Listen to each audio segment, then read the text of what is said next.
तो देखिए आज हम स्टार्ट करने जा रहे हैं आज का अपना नया टॉपिक। तो आज हम सीखेंगे बीजी में किस तरीके से बैलेंस शीट बनाने से। लास्ट क्लास में आपको याद होगा कि मैंने ट्रेडिंग अकाउंट आपको बनाना सिखाया था और मैंने कुछ बैलेंस शीट के बारे में भी आपको बताया था। बैलेंस शीट क्या होती है, बैलेंस शीट का क्या बेनिफिट है और क्या क्या चीज़ें थी, वो सारी आपको मैंने कल बताया था। अब स्टार्ट होती है आपकी बैलेंस शीट का सेकंड पार्ट। जैसे कल हमने सीखा था बैलेंस शीट बनाने से पहले हमें दो अकाउंट बनाने पड़ते हैं। कौन कौन सा? एक ट्रेडिंग अकाउंट, दूसरा हमारा P&L अकाउंट। कौन कौन से अकाउंट? एक ट्रेडिंग अकाउंट, दूसरा हमारा P&L अकाउंट। तो हमने कल ट्रेडिंग अकाउंट बना लिया था और ट्रेडिंग अकाउंट जब हमने बनाया था तो हमारे पास एक प्रॉफिट आ गया। क्या प्रॉफिट आ गया था? प्रॉफिट आ गया, ठीक है, प्रॉफिट। इसे हम बोलते हैं ग्रॉस प्रॉफिट। क्या होता है? Gross profit. कि माल इतना खरीदा, इतना माल बेच दिया, जो उसका डिफरेंस आता है, जो इस डेबिट साइड डिफरेंस आता है, वो आपका प्रॉफिट होता है। और मतलब क्रेडिट साइड आएगा तो क्या होगा? आपका लॉस होगा, ठीक है। अब ये मेरा प्रॉफिट है, नेट प्रॉफिट नहीं, ग्रॉस प्रॉफिट है। ग्रॉस प्रॉफिट और नेट प्रॉफिट में एक बहुत बड़ा अंतर है। क्या है? ग्रॉस प्रॉफिट वो होता है जैसे मैं एक फ़ोन खरीद के लाया हूँ 10,000 रुपये का, 100 पीस खरीद के लाया 10,000 रुपये का, उसी फ़ोन को मैंने 12,000 रुपये का आगे बेच दिया। हर पीस पे कितने का प्रॉफिट हुआ? 2,000 रुपये। तो क्या 2,000 रुपये मेरा प्रॉफिट नेट प्रॉफिट है? नहीं, मेरा जाना, मेरा आना, मेरा किराया, मेरे स्टाफ जो काम करते हैं, वो सारा पार्ट उसके अंदर आता है। उसको हटाने का जो प्रॉफिट आता है वो क्या, कौन सा प्रॉफिट आता है? Net profit. जो माल बेचने का प्रॉफिट आया वो ग्रॉस प्रॉफिट तक, क्योंकि उसमें हमने खर्चे नहीं माइनस कर। ये कौन सा पार्ट है हमारा? Gross profit. अब उसके बाद स्टार्ट करते हैं हम लोग। अब हम चाहते हैं कि इन चीज़ों की एंट्री करनी है जो हमारे। अब मुझे क्या बनाना है? P&L account. कौन सा अकाउंट बनाना है? P&L अकाउंट बनाना है, ठीक है। तो P&L अकाउंट हम जब बना रहे हैं तो हमें बनाने के लिए P&L अकाउंट में सबसे पहली चीज़ आपको याद रखनी, सारे खर्चे आते हैं। क्या आते हैं? सारे खर्चे आते हैं हमारे। वो सारे खर्चे आते हैं जो इनडायरेक्ट होते हैं। कौन से खर्चे आते हैं? इनडायरेक्ट खर्चे होते हैं जो माल से रिलेटेड। कौन से खर्चे आएंगे? हमारे सारे इनडायरेक्ट खर्चे आएंगे। तो उसके लिए हम लोग क्या करेंगे? उसके लिए अब हम इसमें स्टार्ट करते हैं। देखिए अब खर्चे जितने ही बनाए तो बस उसकी एंट्री करते जाना है। आप बिजी सॉफ्टवेयर आपको ये सारे काम कर। जैसे देखिए जो आपका यहाँ ग्रॉस प्रॉफिट था वो ट्रांसफर होकर कहाँ पर आ गया? P&L अकाउंट्स के कौन साइड में आ गया? क्रेडिट साइड में। ग्रोथ चलता है, ये क्या चलता है आपका? ग्रोथ। जो आपका डेबिट है वो क्रेडिट होता है, जो क्रेडिट है वो आपका डेबिट होता है। अगर आप इसको अकाउंट्स के बारे में आपको समझाऊँ, आप अकाउंट्स के नज़रिए से देखना चाहते हैं तो मैं आपको वो भी दिखा सकता हूँ कैसे कैसे आप इस चीज़ों को आगे कर सकते हैं। जैसे अकाउंट्स के अंदर आप यहाँ देख सकते हैं,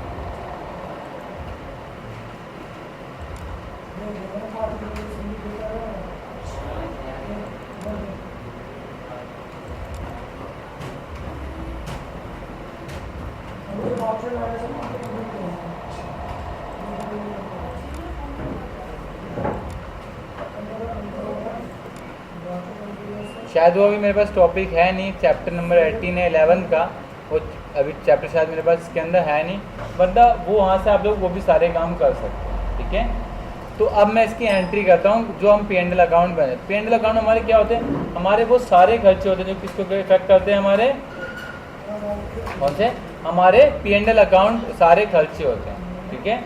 ये इनडायरेक्ट खर्चे होते हैं, ये वो सारे खर्चे जो माल की कॉस्टिंग में नहीं लगते, ठीक है। वो कौन से खर्चे होते हैं? आपके इनडायरेक्ट। तो इनकी पहला कौन सा आता है? Accounting charge. ये भी हमारा कौन सा खर्चा? ये इनडायरेक्ट खर्चा है। तो इसके लिए हम कहाँ जाएंगे? इसके लिए अकाउंट्स में ऐड पे आएंगे और जो भी खर्चे का नाम था वो खर्चे का नाम डाल देंगे। तो क्या खर्चे का नाम था? अकाउंटेंसी चार्जेस, ठीक है। और ग्रुप में क्या डालेंगे? Expense in direct. और इसका कितना बैलेंस था? 25,000। तो 25,000 डाल के सेव करेंगे। नेक्स्ट हमारे पास खर्चा क्या आता है? बैंक चार्ज, ठीक है। बैंक चार्जेस बीजी के अंदर ऑलरेडी बना होता है, बस आपको मॉडिफाई में जाना है और बैंक चार्ज डालेंगे तो आप यहाँ से देख सकते हैं, आपको दिख जाएगा क्या है आपका ये बैंक चार्ज। कितना है? 1728,029 है। तो इसको यहाँ से हम सेव। बैंक चार्जेस के बाद हमारे पास आता है और plus um vehicle running and maintenance expense. तो जो भी आपका नाम होगा वो डाल देंगे यहाँ से, ठीक है। ऐड करेंगे और साथ साथ आपको मॉडिफाई भी करते चलना है।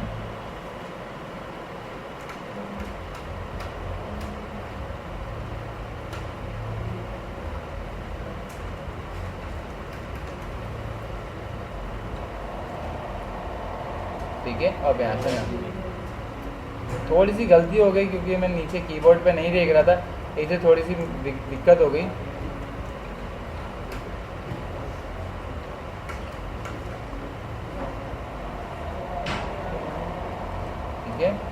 और आपका एक्सपेंस। और किस में जाएगा ये एक्सपेंस? इनडायरेक्ट में आएगा। और यहाँ पर जितना भी कितना खर्चा हुआ है 40,820 रुपये। देखिए 40,820 रुपये। अगर मैं इसको सी कर दूंगा तो ये खर्चा लगे क्या बन जाएगा? इनकम। क्या बन जाएगा? इनकम हो जाएगा। हाँ, क्या हुआ अंकुश?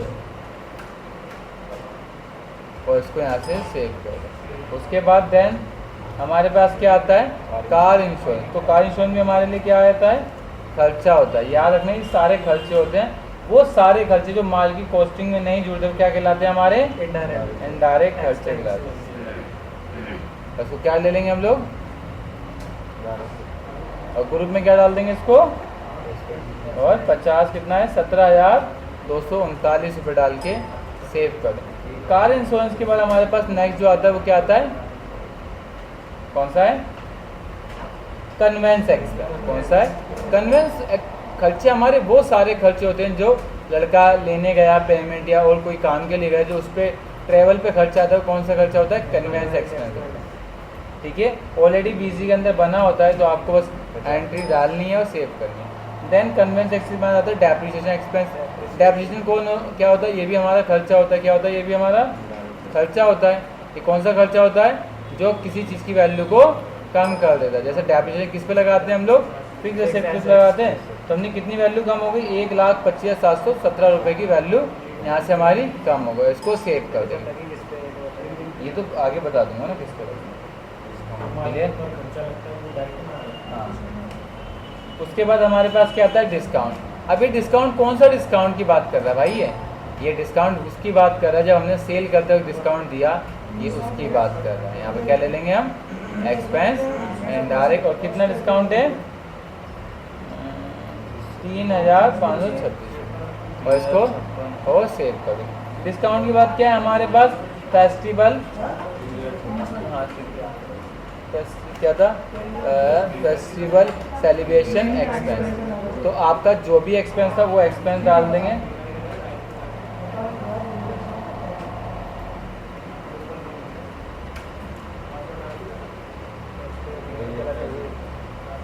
छोड़ना है, इतना देखूंगा तो फिर रह ही जाएगा।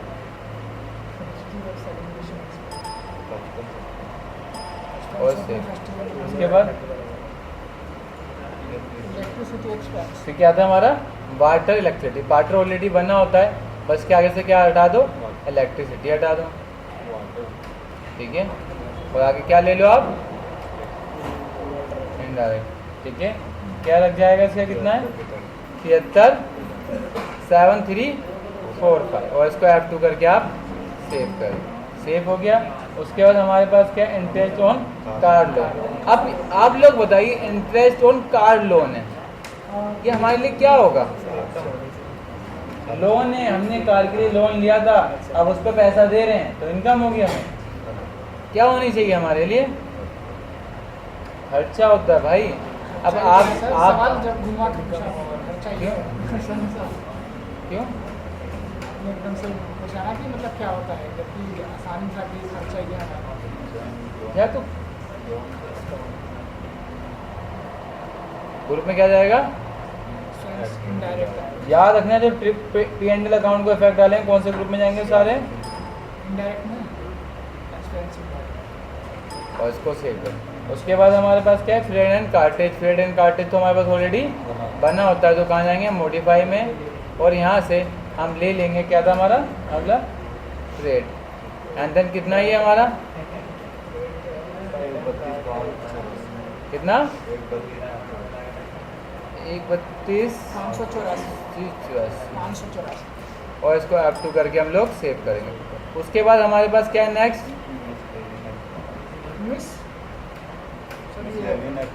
Miscellaneous expense. कितना है हमारा मिसलेनियस? 14। पता है मिसलेनियस एक्सपेंस हमारे कौन से एक्सपेंस होते हैं? छोटे मोटे खर्चे सारे किसके अंदर आते हैं? हमारे मिसलेनियस के अंदर आते हैं। उसके बाद नेक्स्ट हमारे पास कौन सा खर्चा आता है? Packing and forwarding charge. ये बताओ कौन से खर्चे हैं? कि हमने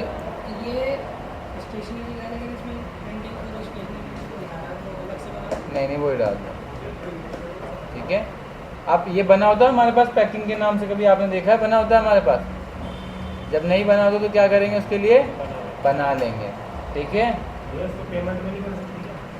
पुराने ईयर का भाई, पुराने ईयर की बैलेंस शीट को बना रहे हैं इसलिए नहीं कर सकते, वरना तो पेमेंट में करेंगे सारे खर्चों की एंट्री कहाँ से करते हो आप मुझे बताइए ना, पेमेंट कहाँ से करते हो मोहित? पेमेंट जैसा तो वो क्यों पूछ रहे हैं आपके फ्रेंड? मैंने सोचा अभी भी कर रहे हो।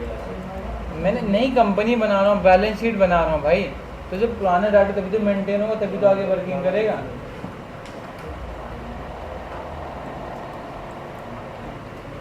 क्या था?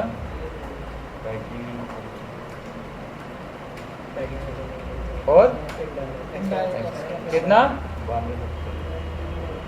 9270, इसको F2 करके सेव करेंगे। उसके बाद हमारे पास क्या है, पोस्टेज एंड कोरियर चार्ज, तो हमारे पास ऑलरेडी बना होता है किसके नाम से?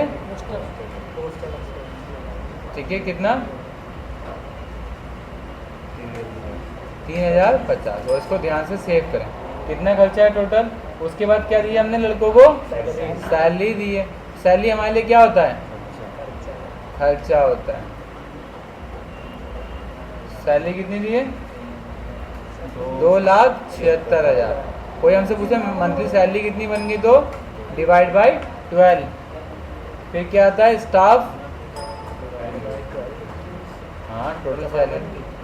ठीक है, अगर वो सैलरी पूछते हैं। स्टाफ वेलफेयर एक्सपेंस हमारे कौन से खर्चे होते हैं? स्टाफ के ऊपर खर्च होगा। और इसको सेव कर दें। स्टाफ के बाद क्या आता है?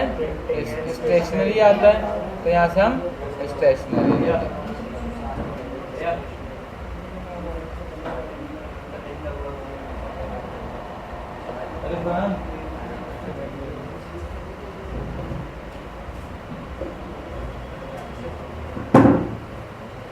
ठीक है। और इसमें से हमें क्या उठाना है? आप यही रहने दो, कोई दिक्कत नहीं। कितना है? 1855, और इसको ध्यान से F2 से सेव करना है। उसके बाद हमारा क्या है? टेलीफोन एक्सपेंस, तो टेलीफोन भी एक्सपेंस ऑलरेडी बीसी के अंदर बना होता है।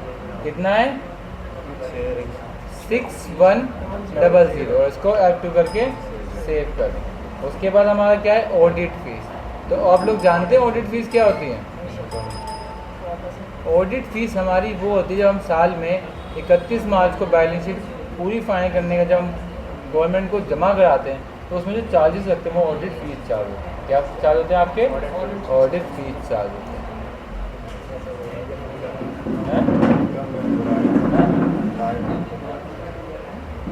हमने दिए हैं कितना है? 1005, और इसको सेव कर दें। ये आपका बन गया। अब हमारी इनकम का पार्ट कितना? हमारी इनकम कितनी हुई? Short and axis. आप जानते हैं शॉर्ट एंड एक्सिस क्या होते हैं? कितने जानते हैं आप लोग? क्या जानते हैं? कोई जानता है इसके बारे में क्या होते हैं? आपको पता है जब आप किसी का बिल सेव करते हो तो उसके नीचे डेसिमल आते हैं ना, कि आप किसी के बिल में 2 पैसे हटा देते हो, या जो 60 पैसे होते हैं 1 रुपये में कन्वर्ट कर देते हो। वो जो प्रॉफिट होता है वो आपका शॉर्ट एंड एक्सिस होता है। ठीक है, कुछ माइनस उसका अगर ज़्यादा हो जाएगा तो लॉस में आ जाएगा, और ज़्यादा हो गया तो किस में आ जाएगा? आपका प्रॉफिट में। इसमें सर राउंड ऑफ वाले राउंड, जैसे आपका बिल बना 0.60 का, 60 आप पैसे 40 पैसे प्लस कर देते तो 1 रुपये में कन्वर्ट। वो 40 प्लस क्या है आपके लिए? 40 पैसे जो आपके पैसे हैं वो क्या है? प्रॉफिट है। प्रॉफिट किस में आता है? क्रेडिट साइड में आता है। सारे खर्चे डेबिट आते हैं, और तो प्रॉफिट किस में आएगा? Credit side. ये हमारी बैलेंस शीट का दूसरा पार्ट भी कंप्लीट हो गया। अब अगर बैलेंस शीट में आके देखोगे तो आपकी 2 साइड बिल्कुल एक्यूरेट चल रही होगी। क्या चल रही होंगी? आपकी 2 साइड बिल्कुल चल रही होंगी। यहाँ देखो 14 लाख प्रॉफिट था, उसका टोटल खर्चा कितने का बना हमारा? 7,52,000 का, और नेट प्रॉफिट कितना आ गया? 7,55,912 रुपये का प्रॉफिट। लेकिन हमारा एक्चुअली प्रॉफिट कितना आ रहा है?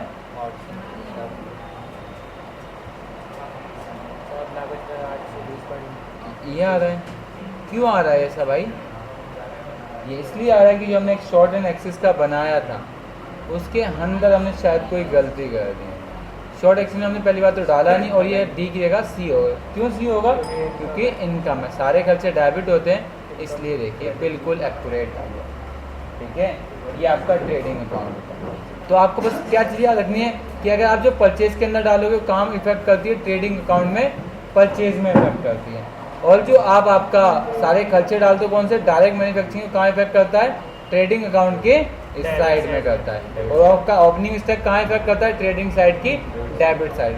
आपका क्लोजिंग कहाँ स्टॉक इफेक्ट करता है? ट्रेडिंग अकाउंट की क्रेडिट साइड में। आपकी सेल कहाँ इफेक्ट करती है? क्रेडिट साइड में, क्योंकि ये सेल आपकी क्रेडिट होती है। क्या होती है? क्रेडिट होती है। और जो ये प्रॉफिट, अगर प्रॉफिट कैसे कैलकुलेट करते हैं? अगर इन तीनों का टोटल इस वाले तीनों के टोटल से कम है तो आपका क्या होता है? प्रॉफिट होता है। अगर ये सबका टोटल इन दोनों के टोटल से कम है तो क्या होता है? आपका वो लॉस होता है। और वही लॉस आगे कैरी फॉरवर्ड हो जाता है। ये यहाँ से यहाँ आ जाता है, अगर यहाँ होगा तो यहाँ आ जाएगा, अपोजिट चलेगा। कैची बोलते ना, और ऐसे चलेगा। जैसे आप कह सकते हो ऐसे चलेगा, ये इधर और ये वाला इधर। क्लियर है? तो इस तरीके से बनता है ट्रेडिंग अकाउंट। और बस ट्रेडिंग अकाउंट में ट्रेडिंग अकाउंट में तो बेसिकली 5 चीज़ें आती हैं: opening stock, purchase, expense, closing stock, sale और इनकम। इनकम तो बहुत रियर केस में आती है इसमें। और पेंडल अकाउंट में हमारा क्या आता है? आपको कहता है मुझे इसका प्रिंट आउट दो, तो आप इसको कंट्रोल P करके प्रिंट आउट दे सकते हो। जब प्रिंट आउट निकालोगे तो ऊपर ट्रेडिंग अकाउंट अलग हो जाएगा और साथ साथ आपके P&L। देखो साथ साथ बता रहा है, ये आपकी डेबिट साइड, इसके अंदर एक्सपेंस इनडायरेक्ट है और ये आपके expense indirect, income indirect. Expense total expense बता रहा है, साथ में टोटल प्रॉफिट भी बता रहा है। ठीक है? और इसको निकालना तो अच्छे तरीके से भी निकाल सकते हैं। क्लियर? तो इस तरीके से कर सकते हैं। ये आपका बैलेंस शीट का सेकंड पार्ट है, जिसमें आपने सीखा कैसे आप ट्रेडिंग अकाउंट के साथ साथ क्या बना सकते हैं? P&L account. बेसिकली इसके अंदर आपको ग्रुप समझना है, कौन सा ग्रुप कहाँ पर इफेक्ट करता है। अगर आप ग्रुप समझने लग गए तो मेरे हिसाब से आपसे गलती होना बंद हो जाएगी। ग्रुप बहुत इंपॉर्टेंट है। क्लियर है? ये आपका सेकंड पार्ट आज ट्रेडिंग बैलेंस शीट का आपका कंप्लीट हो गया है।